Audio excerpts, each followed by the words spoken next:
ഇന്നത്തെ വചനചിന്ത ഉറപ്പിക്കുന്ന ദൈവകരം. ഈ നല്ലൊരു പ്രഭാതത്തിൽ വചനം ശ്രവിക്കുന്ന പ്രിയ ദൈവജനമേ, ഉറപ്പിക്കുന്ന ദൈവത്തെയാണ് നാം ആരാധിക്കുന്നത്. വിശുദ്ധ വേദ പുസ്തകം പരിശോധിക്കുമ്പോൾ ഉൽപ്പത്തി പുസ്തകം 8-ാം അധ്യായം 3-ാം തിരുവചനം ഇപ്രകാരം വായിക്കുന്നു: വെള്ളം ഇടവിടാതെ ഭൂമിയിൽ നിന്ന് ഇറങ്ങിക്കൊണ്ടിരുന്നു. 150 ദിവസം കഴിഞ്ഞ ശേഷം വെള്ളം കുറഞ്ഞു തുടങ്ങി. 7-ാം മാസം 17-ാം തീയതി പെട്ടകം അരാരത്ത് പർവ്വതത്തിൽ ഉറച്ചു. ഭക്തനായ നോഹ ദൈവശബ്ദം കേട്ട് പ്രവർത്തിപ്പാൻ തയ്യാറായി. ഭക്തനായ നോഹയ്ക്ക് ആരാധിക്കുന്ന വിശ്വാസമുണ്ടായിരുന്നു. ഭക്തനായ നോഹ ദൈവത്തോട് കൂടെ നടന്ന ഭക്തനായിരുന്നു. ഉൽപ്പത്തി പുസ്തകം 6-ാം അധ്യായം 9-ാം തിരുവചനത്തിൽ കാണുവാൻ കഴിയും. ഭക്തനായ നോഹ ദൈവത്തെ അനുസരിക്കുന്ന, ദൈവശബ്ദം കേൾക്കുന്ന, ദൈവശബ്ദം കേട്ട് പ്രവർത്തിക്കുന്ന ഒരു അനുഗ്രഹിക്കപ്പെട്ട ഭക്തനായിരുന്നു. ഭക്തനായ നോഹ ദൈവശബ്ദം കേട്ട് പെട്ടകത്തെ അടിച്ച് പൂർത്തീകരിച്ചു. എബ്രായർക്കെഴുതിയ ലേഖനം 11-ാം അധ്യായത്തിൽ ഭക്തനായ നോഹ പ്രവൃത്തി പൂർത്തീകരിച്ചതുകൊണ്ട് വിശ്വാസത്താൽ പെട്ടകത്തെ അടിച്ച് പൂർത്തീകരിച്ചതിനാൽ വിശ്വാസത്തിൻ്റെ സാക്ഷി ലഭിച്ചു. നീതിമാനെന്ന വിശ്വാസവീരന്മാരുടെ പട്ടികയിൽ പേര് നൽകി. ഉഴന്നു നടന്ന കാലഘട്ടം നമ്മുടെ ജീവിതത്തിലുണ്ടെങ്കിൽ ഉറപ്പിക്കുന്ന ഒരു കാലഘട്ടവും ദൈവം നമുക്കായി ഒരുക്കിയിട്ടുണ്ട്. ഉഴന്നു നടക്കുന്ന പെട്ടകത്തിലുള്ള നോഹയും കുടുംബത്തെയും അരാരത്ത് പർവ്വതത്തിൽ ദൈവം ഉറപ്പിച്ചെങ്കിൽ ഇന്ന് താങ്കൾ കടന്നു പോകുന്ന ഉഴച്ചിലുകൾക്കപ്പുറം ഉറപ്പിക്കുന്ന ഒരു അരാരത്ത് പർവ്വതം ദൈവം താങ്കളുടെ ജീവിതത്തിൽ ഒരുക്കിയിട്ടുണ്ടെന്ന് വിശ്വസിക്കുക.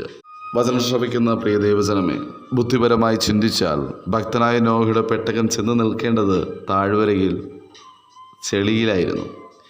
എന്നാൽ ഭക്തനായ നോഹയുടെ പെട്ടകത്തെ ഒഴുക്കല്ല നിയന്ത്രിച്ചത്, പെട്ടകത്തെ നിയന്ത്രിച്ചത് ദൈവമാണ്. ഒഴുക്കിന് വിരോധമായി ഭക്തനായ നോഹയുടെ പെട്ടകത്തെ സർവശക്തനായ ദൈവം ചലിപ്പിച്ചുവെങ്കിൽ വചനം ശ്രവിക്കുന്ന താങ്കൾക്ക് വിരോധമായി എത്ര പ്രതികൂലം കടന്നു വന്നാലും താങ്കളെ നിയന്ത്രിക്കുന്നത് പ്രതികൂലമാകുന്ന രോഗമല്ല, കടഭാരമല്ല, പാരമ്പര്യമല്ല.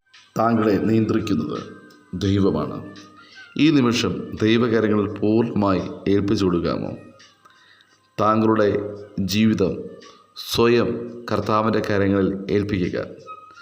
ഒരു മണ്ണ് കുശവൻ്റെ കയ്യിൽ പൂർണ്ണമായി സമർപ്പിക്കപ്പെടുമ്പോൾ കുശവൻ ആഗ്രഹിക്കുന്നത് പോലെ ഒരു പാത്രമായി പുറത്തു വരുന്നത് പോലെ താങ്കളെ പൂർണ്ണമായി ദൈവഹിതത്തിനായി ഏൽപ്പിക്കുക.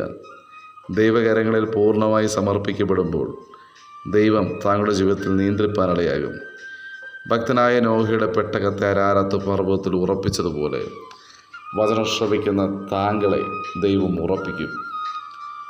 ഭക്തനായ നോഹ വിശ്വാസത്താൽ ദൈവത്തെ കണ്ടു, അനുസരിച്ചു. ഭക്തനായ നോഹ പെട്ടകത്തിനകത്തായിരിക്കുമ്പോൾ പ്രതീക്ഷകളൊക്കെയും അസ്തമിക്കുമ്പോൾ അവർക്കൊരു നിശ്ചയമുണ്ടായിരുന്നു, ദൈവം അവരെ ഉറപ്പിക്കുന്നൊരു കാലഘട്ടമുണ്ടെന്ന്.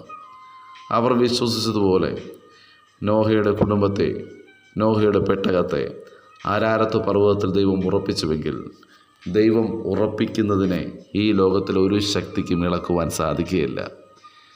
ദൈവം അരാരത്ത് പർവ്വതത്തിൽ ഭക്തനായ നോഹയുടെ പെട്ടകത്തെ ഉറപ്പിച്ചു. ഭക്തനായ നോഹയും കുടുംബവും പെട്ടകത്തിൽ നിന്നിറങ്ങുമ്പോൾ ഭൂമി സകലത്തിൻ്റെ മേലും വാഴുവാൻ ദൈവം അവരെ അനുഗ്രഹിച്ചു. തലമുറകൾ കഴിഞ്ഞ നാളുകളിൽ കണ്ണുനീരോടുകൂടെ, വേദനയോടുകൂടെ 40 രാവും 40 പകലും പെട്ടകത്തിനകത്ത് കാത്തിരുന്നു. 150 ദിവസം പെട്ടകത്തിൽ താമസിച്ചു. എന്നാൽ അതിനുശേഷം ഭൂമിയെ മുഴുവനും തലമുറകൾക്ക് അവകാശമായി നൽകി. വചനം ശ്രവിക്കുന്ന താങ്കൾ വാഗ്ദത്തത്തിന് വേണ്ടി കാത്തിരിക്കുകയാണോ? താങ്കളെ ഉറപ്പിക്കുന്ന ദൈവമുണ്ട്. താങ്കൾക്ക് സകലവും അവകാശമായി നൽകുന്ന ദൈവമുണ്ട്. ആകയാൽ ഇടപെടാതെ ദൈവത്തെ ആരാധിച്ച് സ്തുതിച്ച് ഏത് പ്രതികൂലങ്ങളിലും നമ്മെ ഉറപ്പിക്കുന്ന ദൈവകരമുണ്ടെന്നും നമ്മെ നിയന്ത്രിക്കുന്ന ദൈവകരമുണ്ടെന്നും തിരിച്ചറിഞ്ഞ് വിശ്വാസത്താൽ മുന്നോട്ട് ചലിപ്പാൻ വചനം ശ്രവിക്കുന്ന ഏവർക്കും കർത്താവ് കൃപയും അധികാരവും നൽകുമാറാകട്ടെ. God bless you. ആമേൻ.